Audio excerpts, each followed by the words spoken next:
కర్నూలు జిల్లా శ్రీశైలానికి వరద ప్రవాహం కొనసాగుతుంది. కాలువకు పూర్తి స్థాయిలో నీటి విడుదల కాకపోవటానికి జాతీయ రహదారి కాంట్రాక్టర్ నిర్లక్ష్యంతోనే నీటిని కోల్పోతున్నామని డోన్ టీడీపీ ఎమ్మెల్యే కోట్ల జయసూర్యప్రకాష్ రెడ్డి ఆరోపించారు.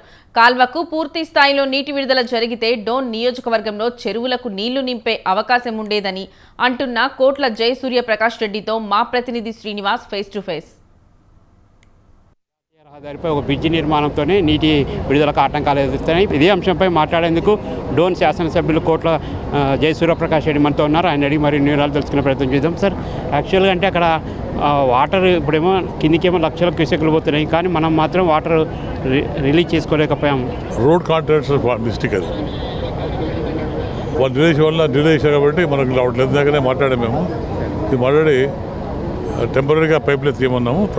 నేను కూడా 4th, 5th కూడా 8th కూడా ఫుల్ బెడ్ విడిచిపెట్టి డోన్ ప్రాంతంలో చెరువులు నింపే కార్యక్రమం చేపడుతున్నాం. ఎందుకంటే ఫ్లడ్ ఉన్నప్పుడే మనం అన్ని చెరువులు నింపుకోవాలి. ఫ్లడ్ మామూలుగా 40 days ఉంటుంది. ఇప్పుడు తగ్గింది, కొంచెం మళ్ళీ పెరిగింది. ఇప్పుడు 4 lakhs బయట పోతుంది. ఇంట్లో 5 lakhs ఉంది, 4 lakhs బయట పోతుంది. అండ్ మళ్ళీ గ్యారెంటీ లేదు మనకు. కాబట్టి ఇప్పుడే ఫ్లడ్ ఉన్నప్పుడే మనం ఈ చెరువులు నింపుకుంటే రైతులు బాగుపడతాం. మాకు డోన్లో కేవలం మేము చెరువు మీద ఆధారపడినాం. కాబట్టి తప్పకుండా ముఖ్యమంత్రి కూడా చెప్పారు, యాక్షన్ తీసుకొని తప్పకుండా నీళ్ళు వదిలిపెట్టి అంటే అన్ని చెరువులు నింపాలి అని చెప్పడం జరిగింది. ఇది ఒక శుభవార్త. 8th మేము లక్షణంలో గేట్లు ఓపెన్ చేస్తున్నాం చెరువులకు 8th.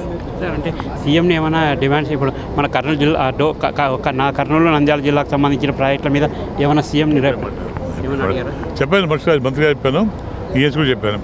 ఈ గుండ్రేవాళ్ళది కంప్లీట్ చెప్పి ప్రభుత్వం పంపన్నారు కూడా నేను పంపిస్తాను.